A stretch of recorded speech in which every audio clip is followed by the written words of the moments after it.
role of the United Nations, mainly in the Middle Eastern problems, especially regarding the Syrian problem.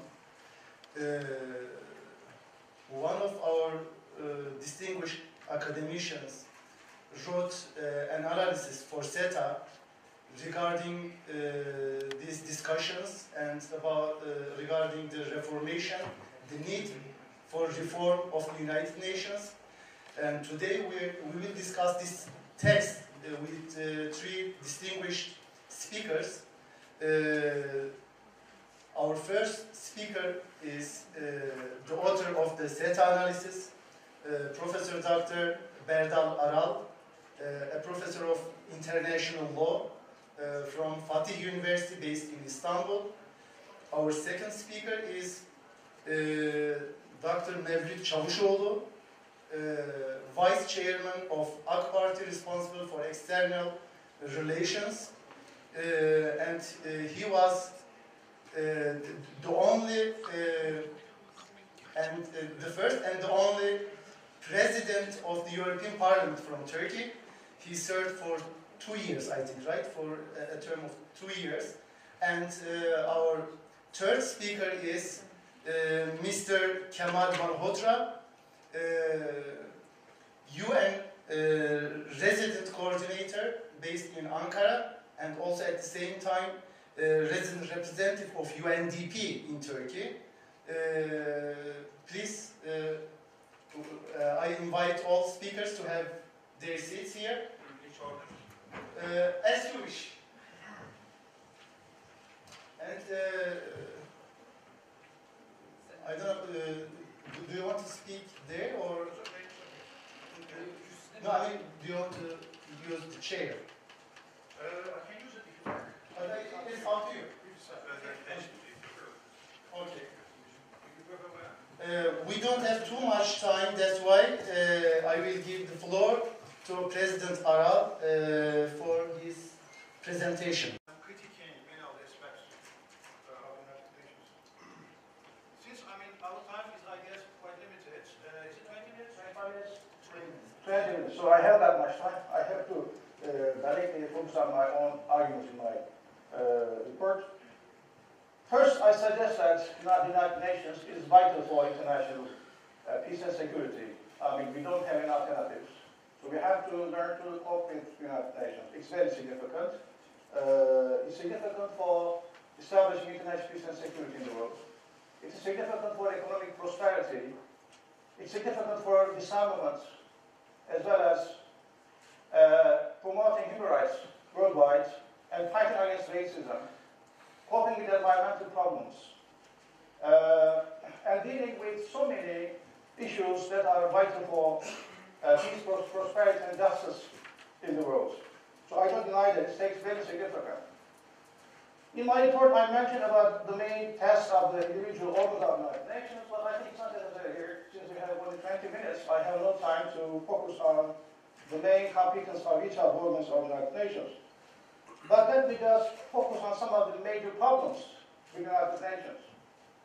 I mentioned in my report that during the Cold War, which ended in the early 1990s, the United Nations Security Council, which is authorized to establish peace and security in the world, was not sufficiently effective for a number of reasons. One of them was, of course, polarization between different blocs in the world. The Soviet Union was the leader of the Socialist bloc, and the United States was the leader of the Capitalist bloc. In the United Nations Security Council, for a particular decision to be adopted, resolution, in other words, it has to be consented to by at least all of the five permanent member states, which are Russia, United Kingdom, France, China, and the United States. Unless they consent, we cannot pass any resolution in the United Nations Security Council. Or at least they should abstain. At least they should abstain. And we need 9 votes for a particular resolution to get through. That was one of the problems of the United Nations Security Council. I also argue in my report that the United Nations system actually gave this privilege only to the United Nations Security Council. So in case that there's any blockage of decision making in the United Nations Security Council, there is no alternative. There's only a limited original alternative, which is the famous United for Peace resolution by the United Nations General Assembly in 1950. In case that there is any radical break in international peace and security by aggressive states, and if the Security Council fails to adopt any resolution because of the veto of one of the permanent member states, then Security Council with 9 votes, there is no veto here, 9 votes, it's possible that the United Nations General Assembly can meet within 24 hours if they are not having meeting, and they have, by 2/3 majority, have the right to recommend any form of action against aggressive states. It's possible. But to be frank with you, it's really a very difficult process. It's really exceptional, and the United Nations Assembly did not really frequently not make use of it efficiently. So during the Cold War, we see that some states, some great powers actually were involved in aggressive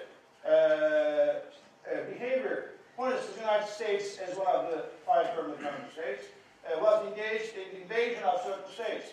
In the American continent, for instance, Dominic, for instance, Dominic in 1954, 1965, I'm sorry, Panama in 1989, for instance, Grenada in 1983. Vietnam was invaded for many years by the United States, and the United States Security Council was not really involved in the process. Also, of course, lots of military interventions were conducted, and the United Nations Security Council did not take any action against these moves. Naturally, because the United States is a permanent member of the Security Council. Of course, I'm not saying it's really surprising, but that's the way it is established. The same applies for the Soviet Union, which was the head of the socialist bloc.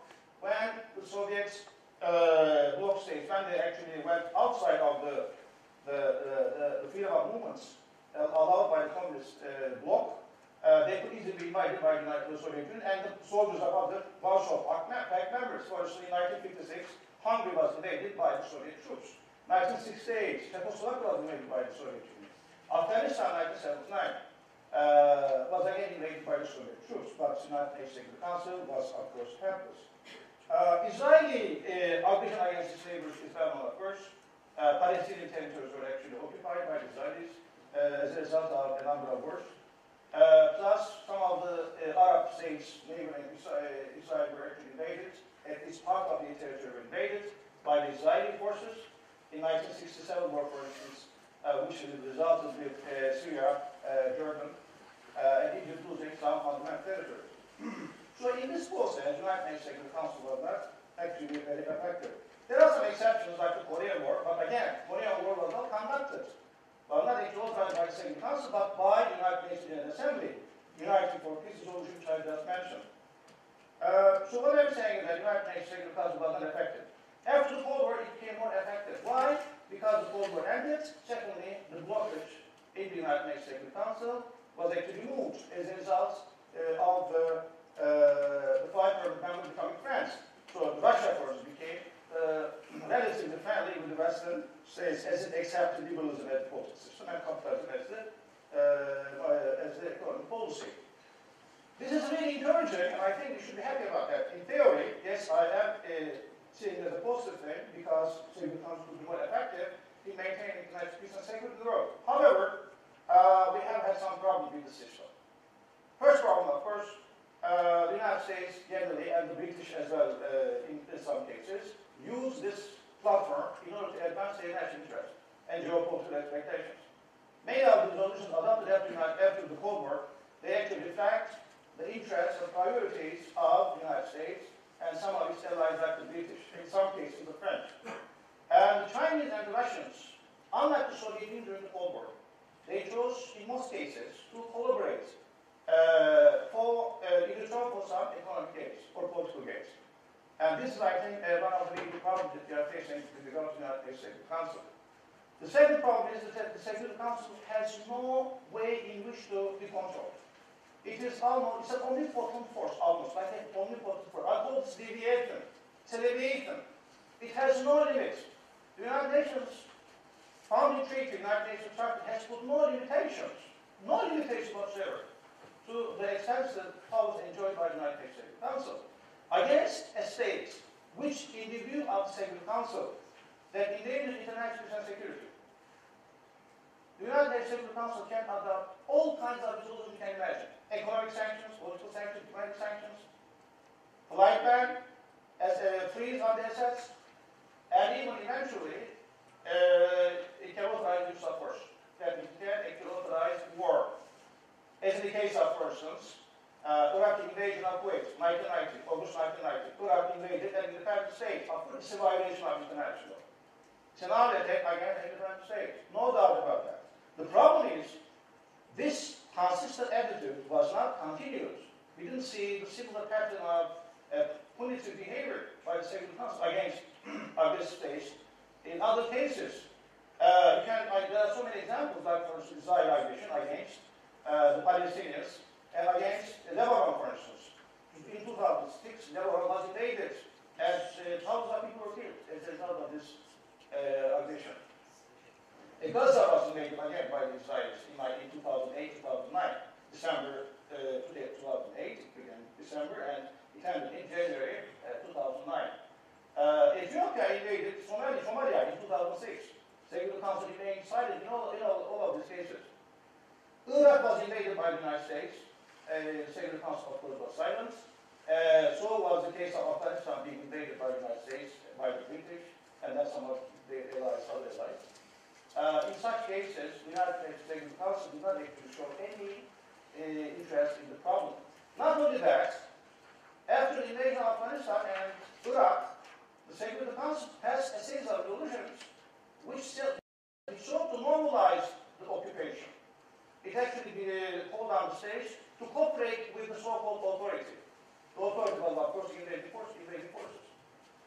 The third problem of the Security Council is that not only does it not have unlimited powers, it also has no obligation for a legal judicial review of its decisions. The International Court of Justice cannot review the resolutions of the Security Council. For instance, in the case of Libya, 1992, Security Council imposed an embargo against Libya, military embargo and flight ban in Libya. This was justified on the grounds that Libya was engaged in international terrorism against the United States. The famous Panama plane was sabotaged in there, and it actually had in the terror Scotland in 1988. The Americans claimed that this was done by the Libyan agents without any independent inquiry. The United States decided that this was done by the Libyan agents working directly for Gaddafi. And they, in 1992, they imposed sanctions against Libya. Libya went against this decision, and it applied to the International Court of Justice, and of course it had no authority to actually review the decisions of the Security Council. So we are really facing a very dangerous entity, which is supposed to protect international peace and security, and yet, in some cases, it is endangering international peace and security. The case of sanctions against Iran is also interesting. Iran is trying to obtain nuclear energy. This is not illegal, it's illegal action, and Iran is part of the International Atomic Energy Agency. It's part of it. It has accepted its authority. However, the United States, together with the British and the French, are forcing Iran to abandon its nuclear program because they think Iran is going to try to obtain nuclear weapons. But international is not premised on probabilities. Iran might in the future try to produce nuclear weapons. This is not a justification for punitive action against Iran. The problem about the Security Council is really quite extensive. Let me refer another thing, and then I'm going to suggest my solution as my time is limited. Humanitarian intervention is the new doctrine produced in the 1990s, which I support as an international lawyer. When a particular regime kills its own people, crime against humanity, ethnic cleansing, genocide, state terrorism, or if democracy is being overthrown, as in the case of Haiti, for instance, in the 1990s, or in case there is an environmental disaster, or poverty, starvation, in such situations of humanitarian crisis, it's possible now for the Security Council to take action. The action includes all kinds of actions: economic, political, diplomatic, and then even authorizing the use of force, military force. This was the case, for instance, when in 1994, the United Nations Security Council authorized the use of force against Haiti junta, because the junta overthrew the elected president of Haiti, Father Aristide was the priest. So we expect we have expected the Security Council to take on a consistent, as a principled stance in the case of American intervention. However, this has not been the case. We have had many cases of American crisis where the Security Council remained aloof. Israel aggression is well known against the Palestinians. I don't have to mention that. We can also refer to the case of Chechnya, for instance. Chechnya was engaged in a war against the Russians, they declared independence. You may say independence, declared independence may not be in line with international. You can debate that. It's a debate because the question is, during that war, Russia killed about 150,000 people. Most of them, 90% are civilians. It's a crime against humanity. It's a war crime, no doubt about it. But of course, the Security Council did not do anything against that. The same applies for today. Syria is in a crisis. There is a humanitarian crisis. The figures are rising every day. To my knowledge, up until today, we have had about 150,000 people being killed, and the United Nations Security Council is passive. Some might mention the case of Libya, Libyan intervention, humanitarian intervention in Libya, which is of course commendable. We have to appreciate that. But the problem is the case of Libya also indicates that the Security Council is very much moved by economic and political and ideological interest. Gaddafi was actually the bad man in the 1980s. It was seen as an anti-establishment figure. He was seen as a terrorist leader who nationalized petroleum companies in Libya. He was a bad guy for the West. And so, I mean, they want to settle the score with Gaddafi apart from expectation of economic gains after the regime change in Libya. So, of course, when the Libyan regime began to kill people, the Security Council began to become active. The United States, the British, the French, they were very much interested in some action against Libya. But the question is this a principled stance? My argument is that it's not a principled stance. It's actually a result of economic expectations and geopolitical expectations. So I think these are some of the main problems we face associated with our relations.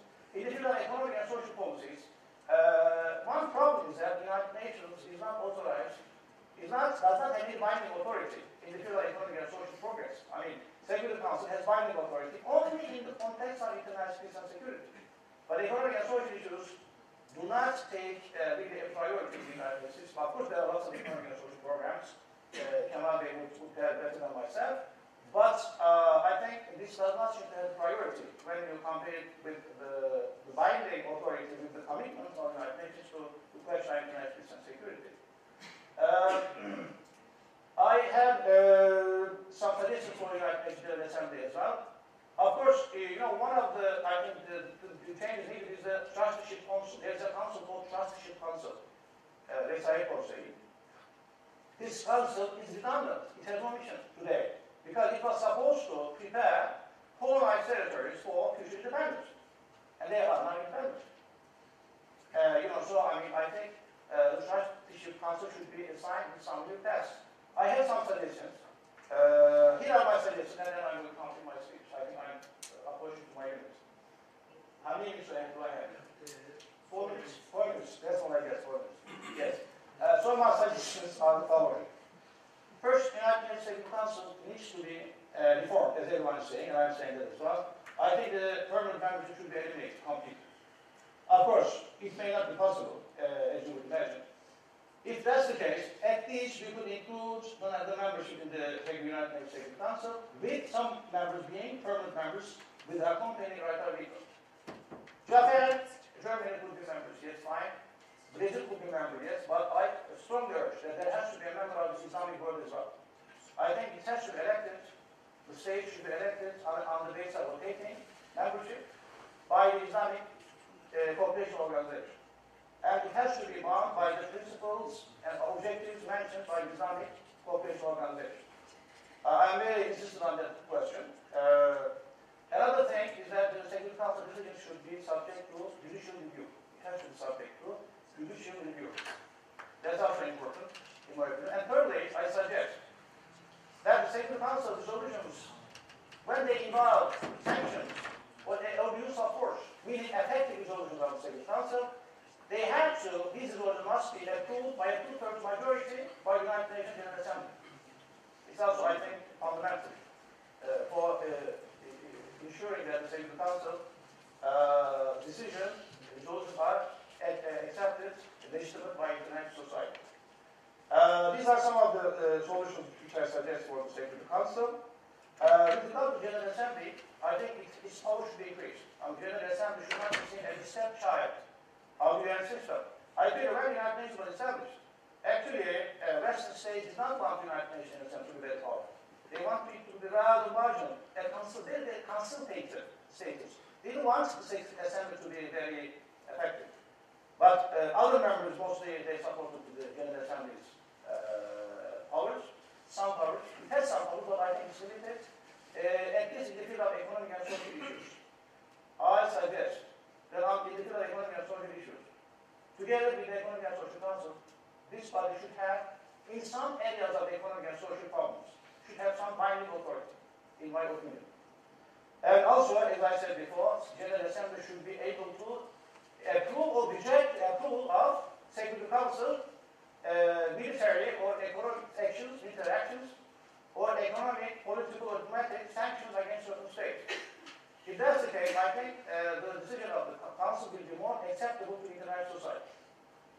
Another suggestion I make is with regard to the Trusteeship Council. I think the Trusteeship Council should be assigned the task of dealing with the common heritage of mankind areas. There are certain areas in international society in the world which are designated as common heritage of mankind in South North, such as Antarctic, such as international secret and outer space. I think Trusteeship Council could actually deal with these problems. With regard to General Assembly, I also have a relative suggestion, and that is states when they are spending their money on armaments, there has to be an armaments tax.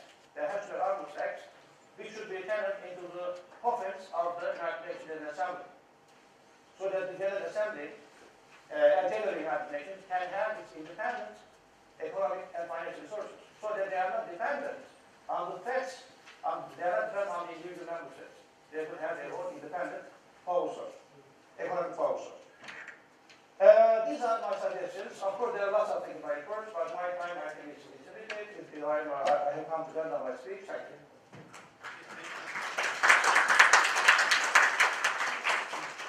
Thank you very much, Professor Arad.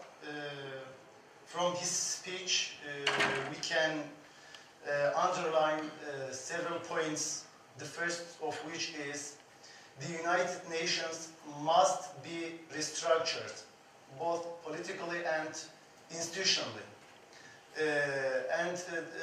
He made some suggestions. Two more important one, I think, seems to be the first one is the limitation of the power of UN Security Council is needed. The second significant suggestion was UN General Assembly should be empowered. That means any decision, any significant binding decisions made by the United Nations should be taken by, made by the UN Security Council, but be approved by General Assembly. General Assembly represents all the states in the world. Yes. All of the UN members are at the same time members of the General Assembly. Okay, thank you very much for the presentation. Now we will ask Mr. Kemal Poltari to actually criticize somehow this presentation, since he is representing the United Nations, and we may hear some further suggestions maybe if he has. Please, the floor is yours. Thank you. Thank you. I don't know how to criticize the presentation, but I'll make some points, and I think I will be at least indirectly and sometimes directly responding to some of the points that are being made. Since its establishment in 1945 and based on the UN Charter, the UN has been working to foster unity and maintain peace and security among all nations. The three pillars of the United Nations are security, development, and human rights. These are the three main pillars of the UN. And because the world is clearly much more complex and interdependent today than it was in 1945, when the United Nations was founded, I believe that the principles and values of the UN Charter and the organization itself are even more relevant today than they were 68 years ago. If you go back and read the UN Charter today, I think you would find it hard to change even one word in the UN Charter.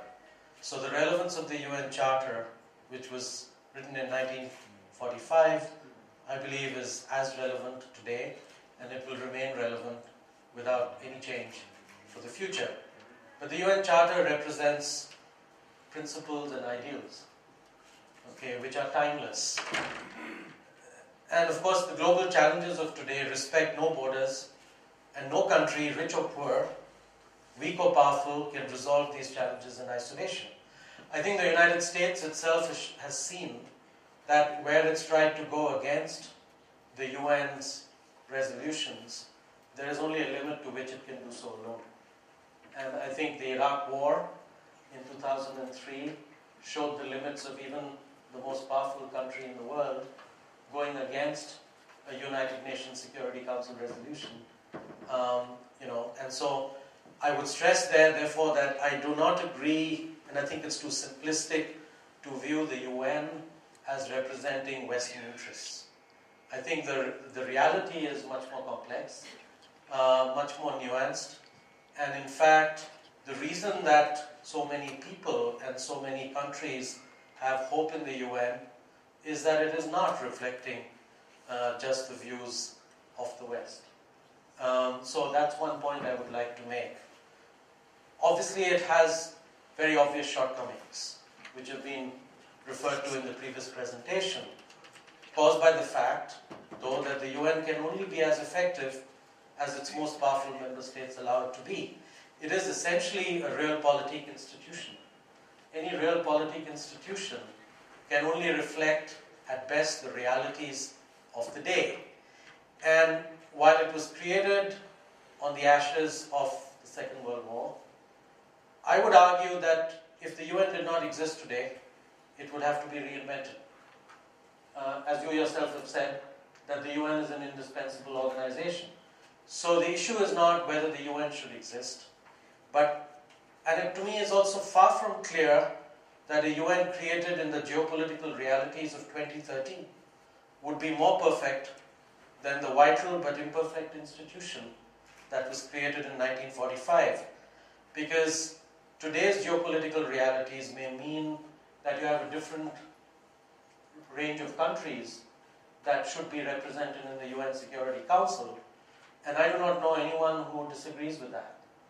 But the fact of the matter is that even if you had the Brazils, Chinas, Indias, and even Turkey in the UN Security Council, it is not entirely clear that things would be any better in terms of the issues of the day, because the reality is that nation states, whether in their bilateral relations or through multilateral channels, try and represent their own national interests.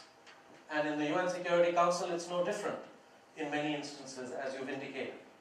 Ironically, it is only when countries don't have anything directly at stake that the ideals of the UN are reflected through the Security Council. When they have something directly at stake, and here I would say that I don't differentiate between my own country, India, or Turkey, or the United States, or France, or Britain. I think all countries, in one way or another, will do that. And then the big question is the same question that people are asking about a world which is dominated by the United States or China. If China was the hegemon of the world, would we have a better world than one which reflects the Western liberal values of the United States? So I think that these are difficult questions, and it is not a simple answer to say that just by reform of the Security Council, by getting a bunch of other countries into it, that somehow everything would be much better.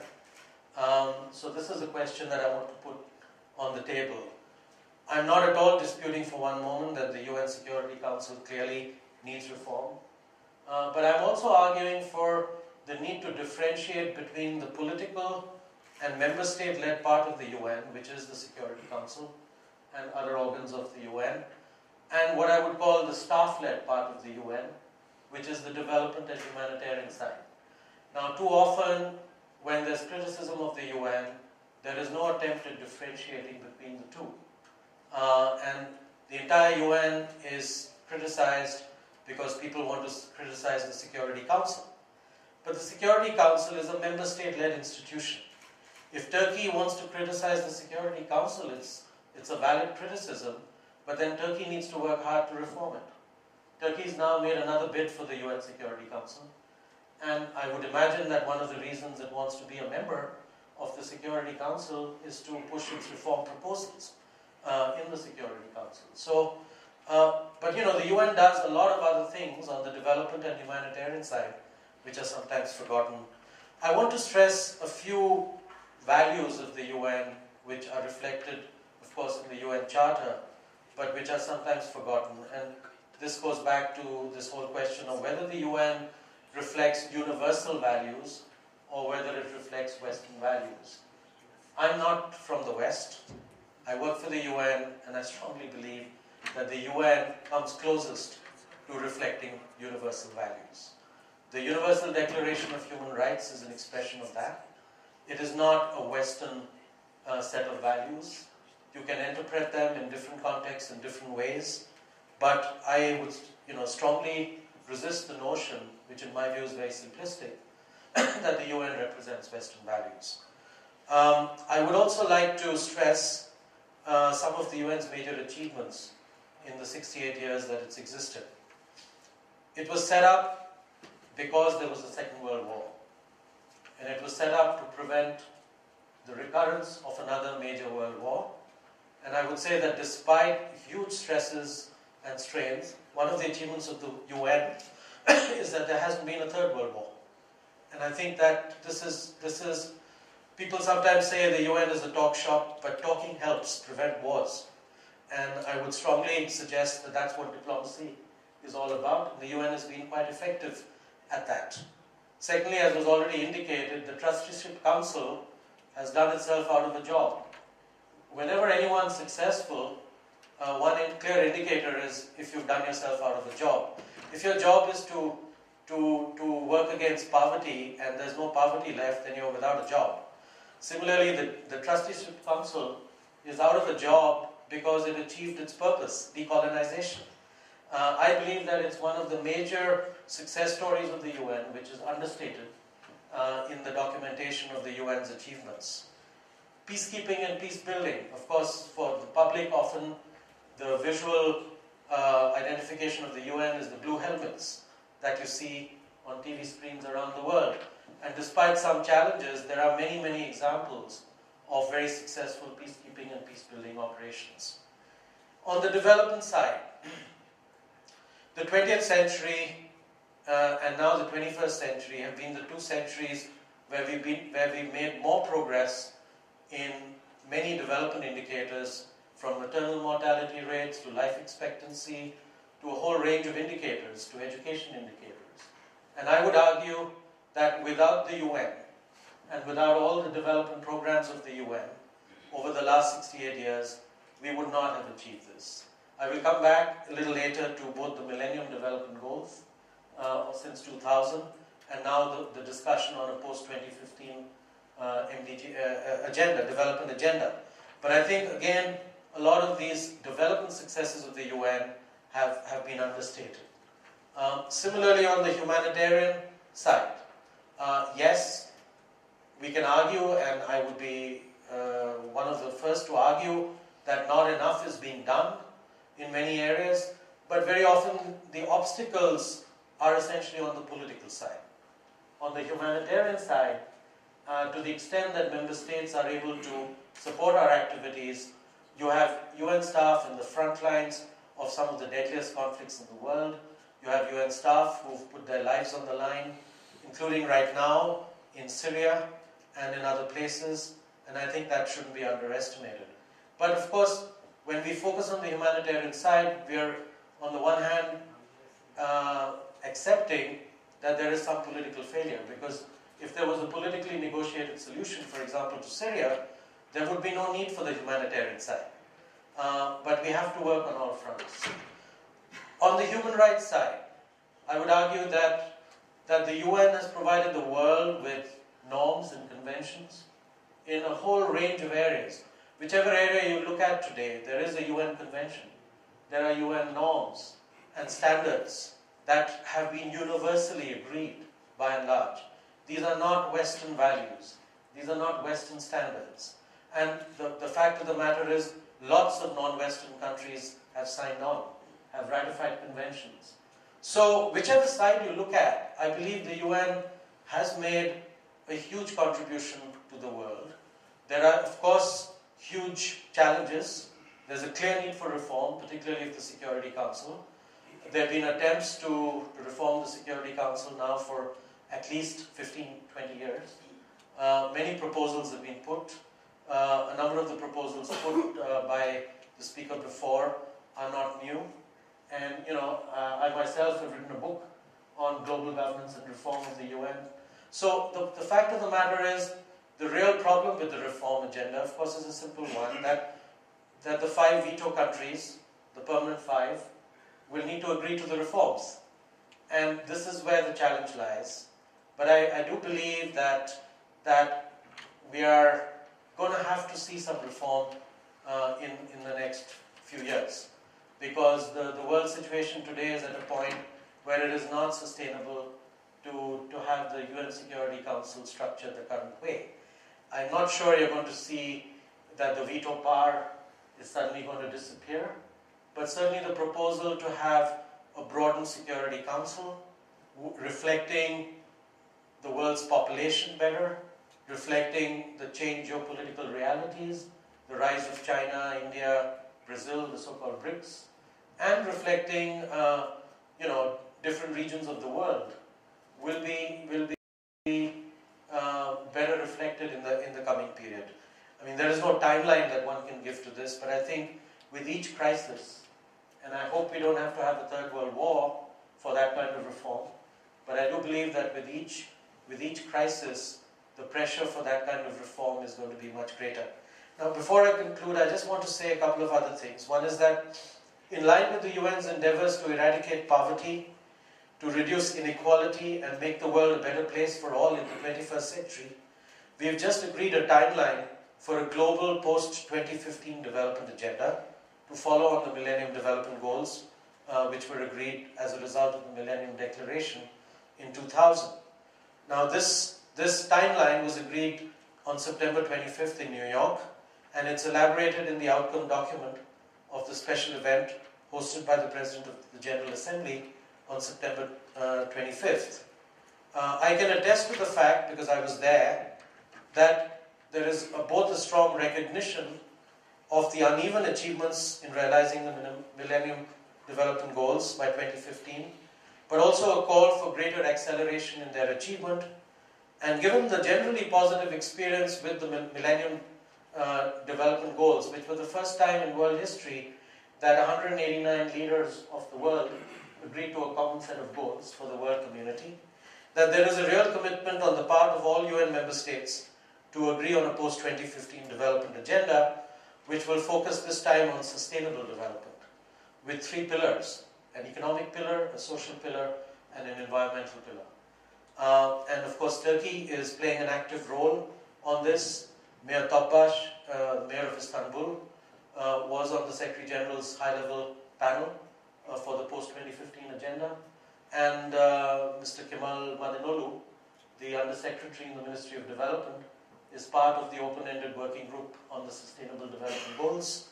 We've just concluded in Istanbul a regional consultation on the post-2015 agenda. And we also, as the UN in Turkey, sponsored a national consultation on the post-2015 development agenda last year. The report is available on the UN's website in both English and Turkish, and I would recommend that those of you who are interested should look at what came out of that consultation process. All of this is informing the Secretary General's report to the UN General Assembly, and like in many other countries, 2 of the highest priority that came out of the Turkish consultations were for democratic governance and gender equality. both of which I believe are a strong testament to the people's deepening belief and aspirations for greater human rights, which of course is one of the foundational pillars of the United Nations. I'll just conclude by saying, I don't know if I have 2 more minutes. I'm out of time? Oh, I'm over time.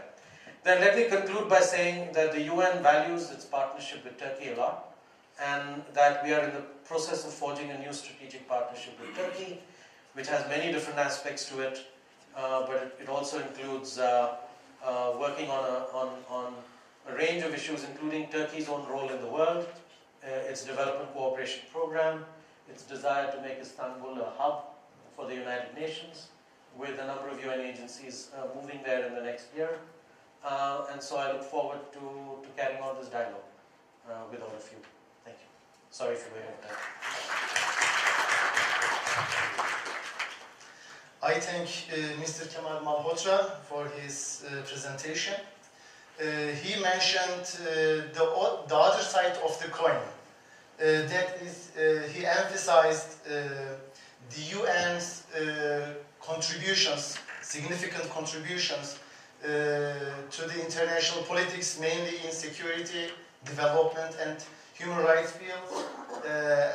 And there are many new subjects that the United Nations began to deal with in this 21st century. Thank you very much again. And now the floor is to Mr. Mevlüt Çavuşoğlu. Please, the floor is yours. Thank you very much. I would like to thank SETA for this opportunity and for a very timely panel on very crucial issue. Personally, myself and my party believes in the reforms. That's why we gave up our observer status to EPP and we joined the Alliance of European Conservatives and Reformists in Europe. Somebody even asked or criticized how come an organization or party become conservative and reforms at the same time, and how come those two words can get together? My answer is very simple: conserve what is good and reform what is not. Dear friends, today we have seen a rapid change in the world. Rapid change also priorities of the societies, our societies in the world, as well as the challenges that our societies have been facing, and lots of, besides the challenges, opportunities that we have to catch all together. We shouldn't miss. And to my mind, any political party, say government, say a country, or international organization, if you cannot reform yourself accordingly, there is a failure. You cannot stay in the power, you cannot be politically relevant, and you cannot be an effective organization. This is very simple. Therefore, everybody should reform themselves. Countries, organizations, United Nations, European Union. Look at the European Union. Both their integration and enlargement policies have been failed. So they have to review these policies. Otherwise, EU cannot stay an effective organization in the Europe. Therefore, we believe in the reform. Secondly, we believe that neither United Nations nor any other international organizations have been capable to face those challenges and the opportunities. I would like to give you some example. Have United Nations or other international organizations have been successful to find solutions that many countries and societies and nations have been suffering from the economic and financial crisis? Even the democratic institutions have been hit strongly and dramatically due to this economic crisis, and technocrat governments have been replacing the democratically elected the governments in the world, even in Europe. So have we been able to successful to fight international crime and organized crime and the terrorism. Forget about the fighting international terrorism. Have been able to successful to define or internationally accepted or find a definition, internationally accepted definition on terrorism? No. And the whole world has been facing a global, not only climate change, but environmental problems. Do you see any international organization has been successful to find a solution to this environmental problem, not only in Europe, but all over the world? And this kind of international, environmental problem also has so many side effects affecting the daily life of the people and the nations and societies. No. And one of the side effects of this kind of crisis is the movement of the refugees, internally displaced persons, and the migrants, migratory flows, and integration. Do you see any international organization finding solutions or facing this kind of problems which is affecting the daily life of the people, and there are so many vulnerable of them, especially women and the children? No. So it means that we believe that United Nations and international organization has to reform themselves. Yes, Madame Bachelet, former president of Chile, as the Deputy Secretary General of the United Nations in charge of women and children issues, has been really working hard and very effectively, and we really admire that. But now she is again candidate in the country, and probably she will be elected. So when Bachelet is back to Chile, who is going to do this job? But as an institution, United Nations and its other institution has to be effective and relevant to face these kind of challenges. Can we say this, that these organizations have been successful to face these challenges? No. And United Nations is the umbrella project. And to my mind, any organization or any agreement made right after the wars and crisis has to be revised, not immediately, but step by step. EU was set up as an agreement, coal and steel agreement, to unite Europe. But the main reason was to unite France and Germany, as well as the Council of Europe and the other European institutions. And now the EU has been changed a lot. Then it was economic agreement, and name change was named. The name has been changed, as well as its policies. Now trying to become a union and a federal state, but has not been successful. Look at the OECD, Organization of Security and something, I even forget the name, because it is no longer effective organization. It is only the main job of the OECD is now to observe the election in the member states. I see two questions, basically.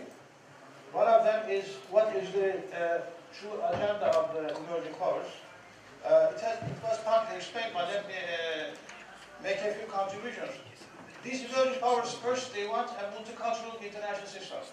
They are not happy with the way things are going in the international system. They think that the world is dominated by some hegemonic forces. All right? So they think that the world has changed. There's a balance shift in the world, economically, politically, culturally. And the United Nations Security Council should reflect that multipolarity and multicultural structure. So, they are not simply, I think, intended for national interest. Of course, it's an important sign of prestige, credibility, and international weight. No doubt about that. But it's not the whole story.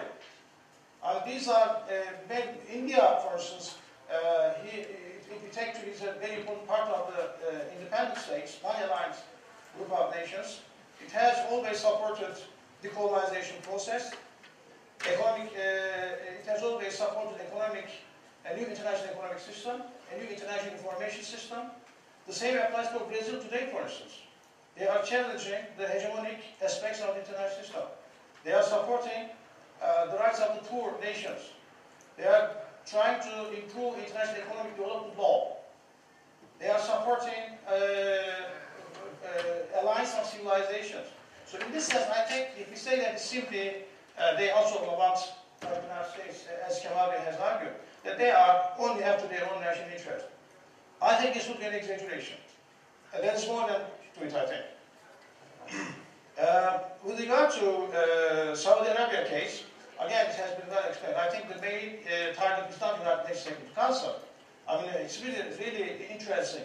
Saudi Arabia spent so much money and lobbied for such a long time in order to gain access to Security Council, to be elected. And yet, it has immediately changed its mind. What has changed? I think the two things have changed. First, in Syria, the United States decided not to offer any fundamental regime change. Secondly, the United States has begun to establish a dialogue with Iran. It may eventually lead to the United States establishing normal relations.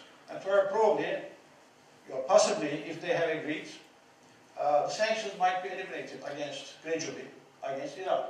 And this is bad news for Saudi Arabia. I mean, the message, of course, the United States. But I think there's a third element here. In the United Nations General Assembly, actually, Saudis vote very different from the United States. Saudi Arabia is a little more strong friend of the United States. I mean, the regime is almost protected by the United States. And yet, if Saudi Arabia became a member of the Security Council, probably on many issues, Saudis would radically differ from the United States. And this could probably cause some tension in diplomatic relations between the United States and Saudi Arabia. So why should I be bothered with so many upcoming problems? Why I cannot change allies? Because as a provisional member, will not change the destiny of the Security Council. Okay? Then why should Turkey be so much interested in the United Nations Security Council? Again, it has been well explained, but let me just add a few elements apart from what they have said. Turkey has something to say about democracy and human rights. Because it is itself experiencing a democratic reform process. So it really sees itself as a good example for democratic gains in developing nation societies, especially in the Muslim world, of course. So it has something to say, and don't forget, the change is in the direction of democracy and human rights, greater freedom in the Muslim world. So Turkey thinks that it can have some influence in changing the attitude of the Security Council in favor of democracy. In Egypt, a few months ago, we have witnessed how the democratically elected president was actually ousted by the junta. And the United Nations did not say anything about it. It remained silent. So maybe Turkey could influence this process of engaging the United Nations with the democratic process.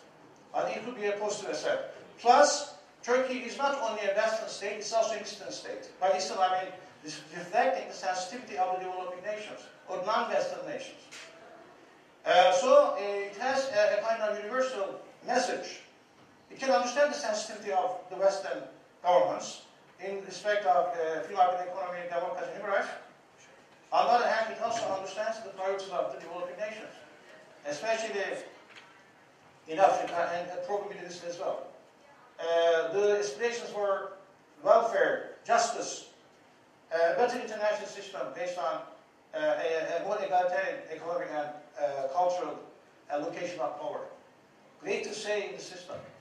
And of course, developmental objectives. So Turkey can really reflect the anxiety and expectation in the United Nations Security Council. Don't forget, Turkey has actually become a kind of spokesman for this developed nation in the world. And we should also add the fact that Turkey actually provided, as financial assistance to the developing world, $2 billion altogether, state and non-state actors together, to my knowledge, in 2012. Turkey's total contribution as financial assistance, grants, it amounted to $2 billion, which is an enormous amount of money for a middle-income country like Turkey. In the field of, I think, also disarmament, in the field of international terrorism, the issue about terrorism, for the Security Council is almost obsessed with this terrorism issue. But Turkey thinks that terrorism is not just terrorism by certain armed groups. Terrorism can also be committed by states. So this has to be discussed in the United Nations Security Council. Security Council solutions should really reflect justice as well, not just stability, but justice. A really acceptable peace. Unlike the peace suggested by the Security Council in the case of Israel aggression against Lebanon or Gaza. It's not peace.